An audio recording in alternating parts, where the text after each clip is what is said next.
Hello, good morning, ladies. I will be discussing to you in passing the allegory of the cave of Plato. In our discussion yesterday, we were able to talk about how the allegory narrates the experience of a prisoner who was bound inside the cave all his life. And this prisoner had been watching shadows projected on the wall by people at his back. Now, I explained to you already that these shadows represent how people perceive differently the world around them, and so it creates on them particular conjectures. Conjectures are our opinion, our thoughts about how the world is based on our interpretation of it. Now, if you have to recall, we discussed that shadows are differently appreciated or perceived by people around them based on the density of light that is used to cast the shadows on surfaces. So, in other words, these shadows are not the things themselves, but according to the metaphysical idea of Plato, these are merely reflections or appearance of the world as it is. So instead of us looking at the world as it is, we look at the world merely from the perspectives of reflections or imitations. Now, aside from shadows, which is very much part of the story, we can also think of shadows in the sense of artistic representations, television shows, or whatever is written or communicated to us that is intended to capture the world as it is, but in reality, the world is not that. So, the first part of the story of the allegory of the cave narrates about number one, how the world is understood as merely reflections or appearances, and how these reflections and appearances create in people a certain level of understanding that is limited according to how they appreciate these projected things on them, and so they create conjectures. Now, as we move into the story, we know that the person eventually was able to free himself and see things outside, things behind his back. And he thought that, well, it's not really the shadow that is the real thing. Rather, the things that are at my back, whose shadows are cast on the wall, those are the real things.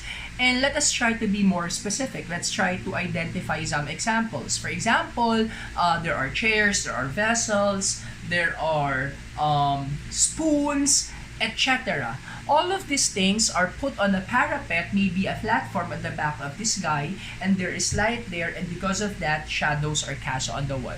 Now, if the shadows represent representations or reflections of the world, appearances that create conjectures, these particular things whose shadows are cast on the wall are representative of particular experiences. These particular experiences or objects that we are technically subjected to as regards our daily operations in the world.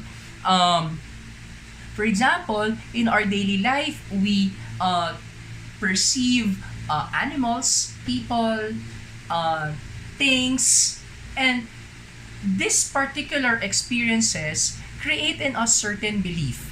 For example, my specific experience of a dog indicates that dogs are sweet. So I would cling on to that idea that dogs are sweet because of this particular experience of one dog. But how about the other dogs? Will this particular belief be acceptable under all circumstances? Another example would be all teachers in St. Paul are kind. But that is because you had an experience of perhaps Sir Bunyag or perhaps Sir Nico or some other teachers who are kind. But will that be applicable under all circumstances? Because not all teachers are kind at all times. Now, so when we have particular experiences, these particular experiences become the basis of beliefs we hold on as true. But you see, conjecture and personal beliefs are very much on the level of opinion.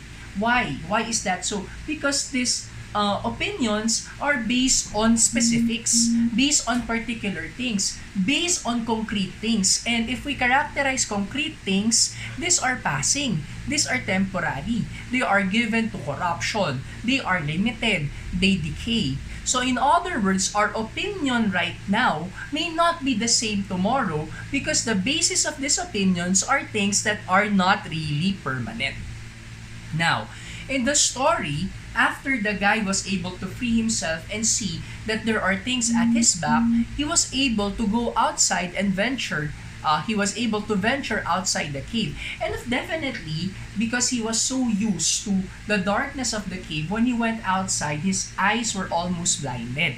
And that would be indicative of the transition from opinion to a new level of knowledge that is based on reason. So instead of us merely being opinionated, we are now trying to be more knowledgeable, and this knowledge should be based more on reason rather than on personal observations, rather than on personal experiences, rather than on emotions. So, outside the cave, the guy discovers that there are other things aside from the particular things projected on the wall, whose shadows are projected on the wall.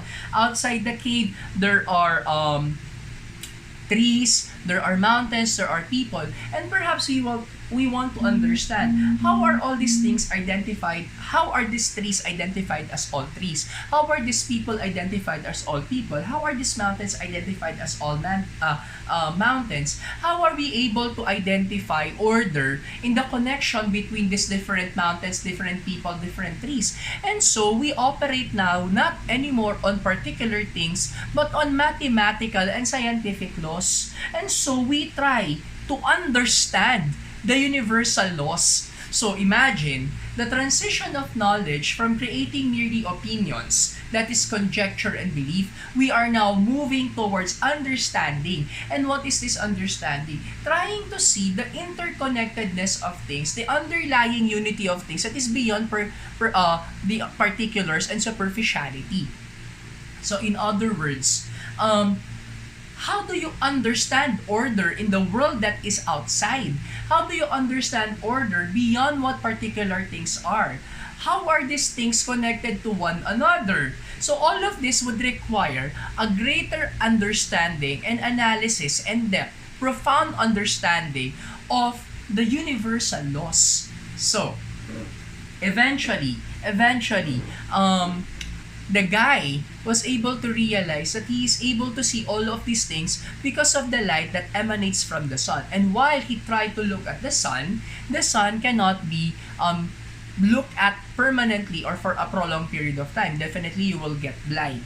So, in the end, Plato would like us to understand that from conjecture to belief to understanding, realizing that there is an underlying perfect version of things, ideal version of things, then we exercise reason. For example, how do we clarify that? For example, a chair. We imagine chairs to have an armrest and then a backrest, and it should be cushioned. But then again, this is merely an attempt to realize or concretize that ideal version or the perfect version of a chair in your mind. And that perfect version of the chair in your mind, number one, there is the attribute of beauty, the attribute of perfect comfort, convenience, durability, strength,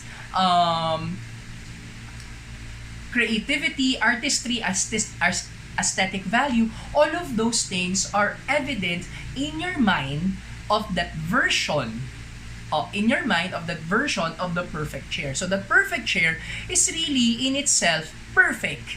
There is nothing to be improved about it. It is already the pinnacle of what a chair must be. So we try to attempt to realize that in this physical world. But since we are in the physical world, we are limited to our materiality. Materiality is given to corruption. Materiality is given to decay. Materiality is given to limitations. And so while we use wood in order to concretize that version of the perfect chair in our head, we know eventually that this wood will decay. We know that eventually this wood will break. And so, Plato's metaphysical idea is that there is a dichotomy between the world of forms and the world of ideas. The world of forms and the material world.